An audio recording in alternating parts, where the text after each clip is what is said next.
Hello there and welcome to my channel. This is Non-Gone and today we're going to be playing Metal Gear Solid 5 The Phantom Pain, the PS3 version. This is video 2 in our Speed Plat series, which if you watch the first video is basically getting from the first trophy to the last trophy as quickly as possible. This was a top time at the time of the run, and the servers closed the day after I finished it, so hopefully it'll be a top time for all time. However, there's a PS4 version, and I encourage anyone to take these strategies and try to beat Tiny Arse's time of 1 day and 23 hours on that. If you want to do that, you will need to shave 13 hours off of this run that I've put together here. And the purpose of this video is to show you how I think some ways that you could do that. This also might be a little note to self for future reference, because I might try and give this a go. So my practice run on this was about 43 hours, and I really thought that I could hit fairly close to that. My final time was 60 hours, which leaves me wondering, after I caught up on my sleep, where did that 17 hours go? What in the world happened? Because I mapped it out pretty good, and I was pretty confident that that I could get it in about 43 hours, and then here I was almost a full day later still playing the game. So I'm just going to kind of give just a brief rundown. I don't expect this video to be more than about 5 minutes, but we'll go I'll just kind of go everywhere as I think of it. So first off was loading screens. I don't know that I truly understood the length and time of loading screens. If you do the quit to ACC and then load back in and fly down in your chopper as much as I did, which is after every single side op and every single run of a main mission, you're going to be in like over 1,000 loading screens. They take a while. On the PS4, you can play on PS4 Pro, and that might reduce it. You have iDroid loading screens as well. So when you pull that up, it takes forever, and you have to develop all 300 items through there, and you're in that menu constantly, and it's seconds and seconds and seconds and seconds, and some of those I didn't count in my practice run. So anything that you can do to reduce the loading screens, even play it on PS5, I wonder if that would work. And if that's the case, you might want to think about coming in on the chopper, how long that takes. If you can trade that for another loading screen with like fast travel, that might actually change your whole route. But anyway, I would estimate that probably at least 3 hours could be saved just managing loading screens better out of that 17. So again, the second thing that I noticed is how long it took me to develop items in the iDroid. I didn't have a lot of time to do practice runs for this. I decided a couple weeks before the servers closed that I wanted to do it, and as a result, I didn't get a lot of practice in. So I spent a lot of time wondering which items I should be developing. I'm going to give that another hour. So we're already 4 hours in. If you can just already know and stop looking at all of the items that you want to develop and just click the button, that'll save you a whole hour on your run. So that's that. I also noticed that mission 14 had some big problems for me. I spent, I think, almost 3 hours on this mission, and it can be done easily in 45 minutes. This is not my fault. There was a glitch in the conversations that was not well documented, and I had never seen it before.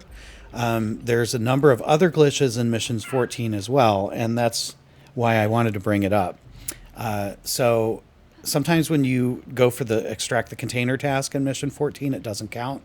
The solution for that is to just finish the mission and go back in and start fresh and extract the containers again. I can prove this. This happened to me. You can run directly to the 4 containers and extract them with your stealth camo. You don't have to do any part of the mission. If it doesn't pop, then just quit and go back and try it again. The glitch that I was getting was the first prisoner. When you have to listen to the conversations, you run right over to where the yellow dot is, and you listen to a conversation, and that prisoner will walk over to the cages. Sometimes he falls down for no reason. It's just no reason, And when the interrogator gets there, he's not there, and he says something like, "Oh, only one of you's here? I guess we'll make do with that." If that happens, you need to restart that mission, because you'll get all the way to the end, you'll listen to all the conversations, you'll never have an alert, and it will not mark the check mark. I am 100% convinced that this is the problem. It's been discussed on the internet, and nobody mentioned that. But after 3 hours of doing this, I'm 100% convinced that that's the case. If that guy is falling down, I think he bumps into a guard or something on his way, then it will void that particular mission task for mission 14. That took me 3 hours to figure out, so that's 7 of the extra hours that I spent on it. Another place where I lost a bunch of time was mission 45. As you can see here in some quick footage, I hadn't done this mission in a couple years. This is the one where Quiet leaves your party if you finish it. So I was not able to do that on my practice run because I couldn't replay the whole game. I remembered that you had to call a sandstorm. I forgot that you needed to use night vision goggles. And I spent about the last 2 hours of my run screaming at the TV, getting killed over and over and over and over again. Use the sandstorm, use the night vision goggles. You'll be done in 15 minutes. You have to extract all those tanks. They can't see you. You can see them. It's so easy. And I failed at that. So that's about 9 of the 17 hours. I think probably the other places you could improve would be just general routing.